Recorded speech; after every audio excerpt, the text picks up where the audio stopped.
Dia 6. Os profetas e os 400 anos de silêncio.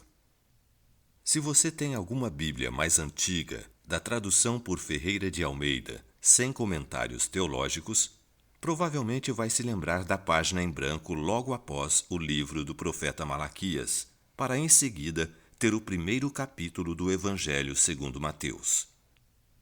Desde criança, aquela página me causava curiosidade.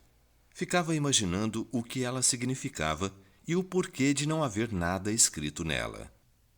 Logicamente, eu aprendi mais tarde que se tratava apenas de uma divisória entre o Velho e o Novo Testamento. Mas estudando teologia, aprendi que podemos, de certa forma, atribuir um significado a essa página em branco.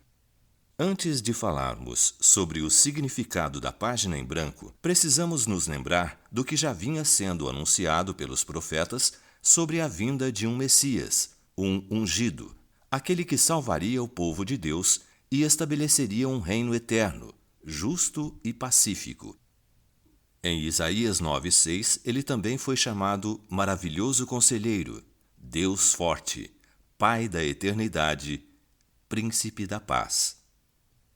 A vinda de Cristo foi o evento mais ansiado pelo povo de Israel, especialmente depois dos anos dourados dos reinados de Davi e Salomão, quando a nação experimentou tempos angustiantes de sucessivos governantes que a levaram à perdição e ao desprezo pela lei do Senhor. Nesses tempos, Deus levantava homens guiados pelo seu Espírito, os profetas, para pregarem o arrependimento e anunciarem sobre o futuro, de maneira que o povo se convertesse de seus maus caminhos e voltasse ao Senhor em obediência à sua palavra. Todavia, Deus, que é onisciente, sabia que o pecado seria um grande divisor entre nós e Ele, e que não poderíamos vencê-lo sozinho.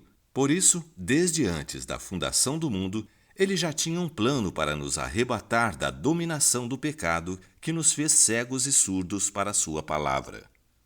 Os profetas anunciaram que chegaria o dia em que receberíamos corações de carne, onde seria escrita a lei do Senhor. O poder do pecado seria dominado por meio do estabelecimento do reino do Messias e através de seu sacrifício, pois esse era o plano inimaginável de Deus.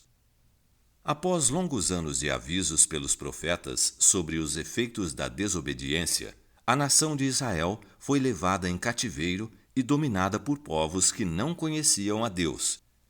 E logo antes da página branca, o profeta Malaquias anunciou que o sol da justiça iria raiar sobre aqueles que temiam o Senhor, e a salvação finalmente chegaria. Mas os israelitas não compreenderam e não creram nas profecias.